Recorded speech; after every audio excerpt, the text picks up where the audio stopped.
मेरे प्यारे दोस्तों, welcome to Atul classes. I am Atul Srivastava, educator, mentor and career coach.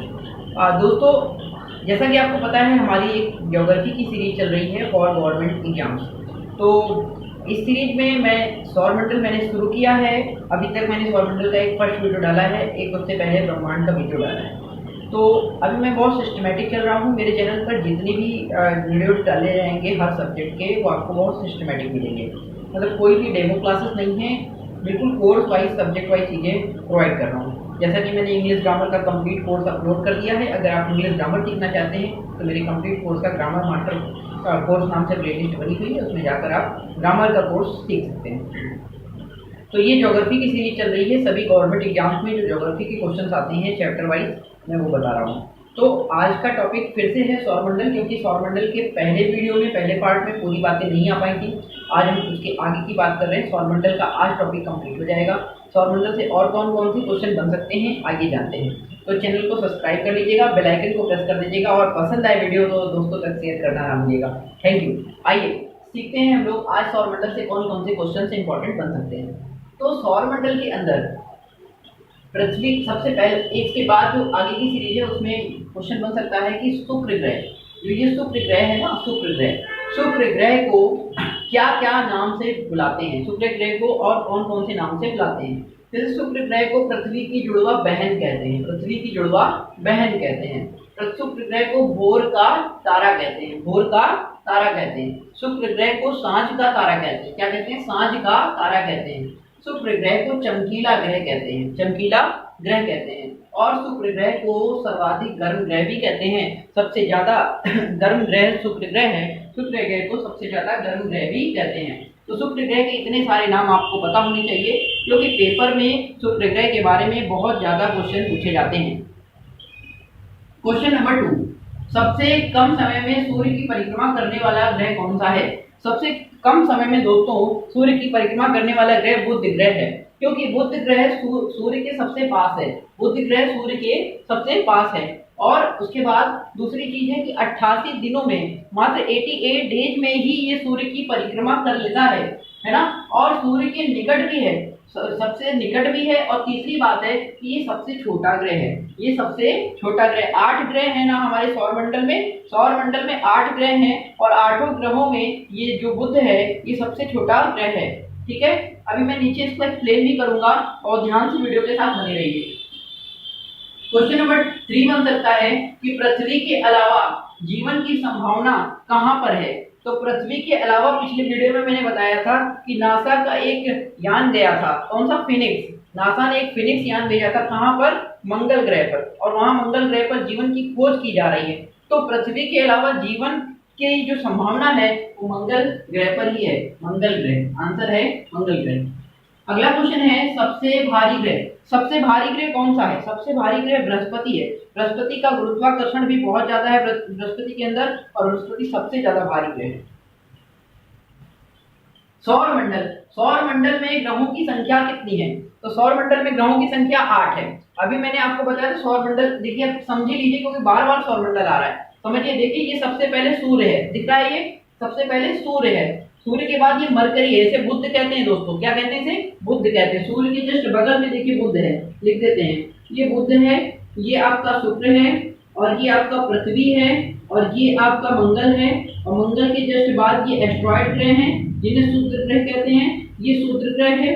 शूद्र ग्रह के बाद ये है आपका बृहस्पति है, ये बृहस्पति, जुपिटर, और इंग्लिश में तो ये है शनि को इंग्लिश में सैटर्न कहते हैं। इसके बाद अरुण है, जिसको यूरेनस कहते हैं, अरुण। और वीनस है, इसको कहते हैं वरुण। इस तरीके से 8 ग्रह हैं। देखिए 1 2 3 और ये 4 है मंगल, ये 5 है बृहस्पति, 5 के बाद 6 शनि, 7 अरुण और 8 वरुण। हमारे ग्रहों में पहले 9 ग्रह पढ़ाए जाते थे, एक यम ग्रह था।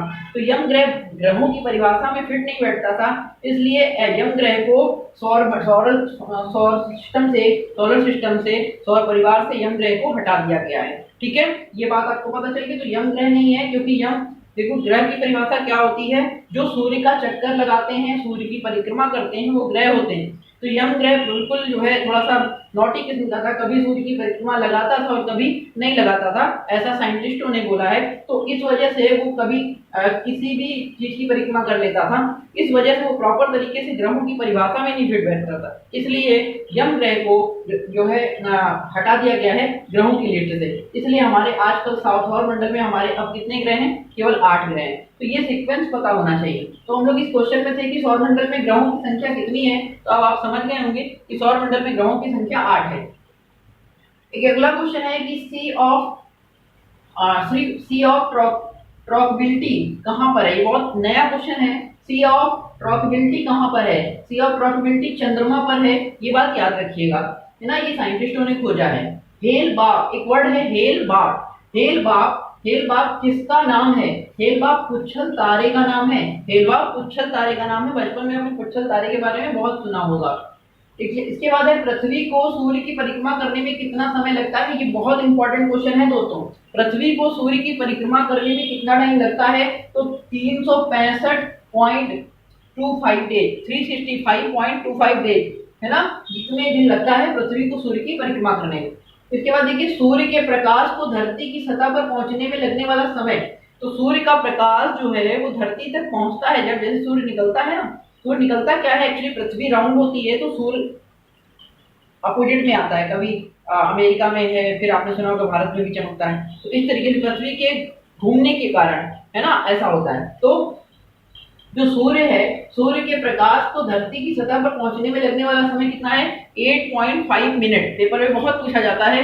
तो 8.5 मिनट इतना समय लगता है पृथ्वी पर पहुंचने में सूर्य के प्रकाश को। अच्छा दोस्तों, एक नई जानकारी आपको दे देते हैं कि सूर्य का जब प्रकाश पृथ्वी पर पहुंचता है तो सबसे पहले कहां पर पहुंचता है? तो लोग बताते हैं ऐसा कि सबसे पहले जापान में पहुंचता है। ठीक है, जापान में सूर्य का प्रकाश सबसे पहले पहुंचता है। और अगर पूरी पृथ्वी पे बात करें कौन से देश में, तो जापान में, है ना। तो जापान को उगते सूरज का देश भी कहा जाता है। ठीक है, ये एक प्रश्न आता है, उगते सूरज का देश। अर्धरात्रि का देश किसे कहा जाता है? अर्धरात्रि का जो सूर्य है किसे कहा जाता है? तो अर्धरात्रि का सूर्य जो है वो नॉर्वे को कहा जाता है। इसके बाद एक क्वेश्चन आता है कि भारत में सबसे पहले सूर्य कहां पर, मतलब सबसे पहले सूर्य की जो रोशनी है भारत में किस राज्य में सबसे पहले पड़ती है? तो आंसर होगा अरुणाचल प्रदेश में सबसे पहले जो है सूर्य का प्रकाश आता है। थोड़ा लेट जो पहुंचता है वो गुजरात में पहुंचता है, क्योंकि वो पश्चिम में है और पूरब में अरुणाचल प्रदेश है, इसलिए अरुणाचल प्रदेश में सबसे पहले आता है। आशा करते हैं आपको बात समझ में आ रही होगी। ठीक है, तो अगला क्वेश्चन तो यहाँ तक हो गया, ये पूरा कंप्लीट हो गया। ठीक है, तो अब हम लोगों ने सौर मंडल कंप्लीट कर लिया है। सौर मंडल के अंदर इतने क्वेश्चन बन सकते हैं, इसके अलावा सौर मंडल में कोई भी क्वेश्चन मेरे हिसाब से ज्यादा इंपॉर्टेंट नहीं है। जितने भी वनडे एग्जाम के लिए इंपॉर्टेंट थे मैंने आपको बता दिए, तो इन्हें जरूर आपको देख के जाना है। तो सीरीज को ऐसे देखते रहिए, आपका बहुत सारा नॉलेज बढ़ेगा। अगर आपको लगता है कि ये नोट करना चाहिए तो आप नोट भी जरूर करिए, है ना। It will really beneficial for you. Thank you very much. Channel को सब्सक्राइब करिएगा और शेयर जरूर करिएगा। Thank you.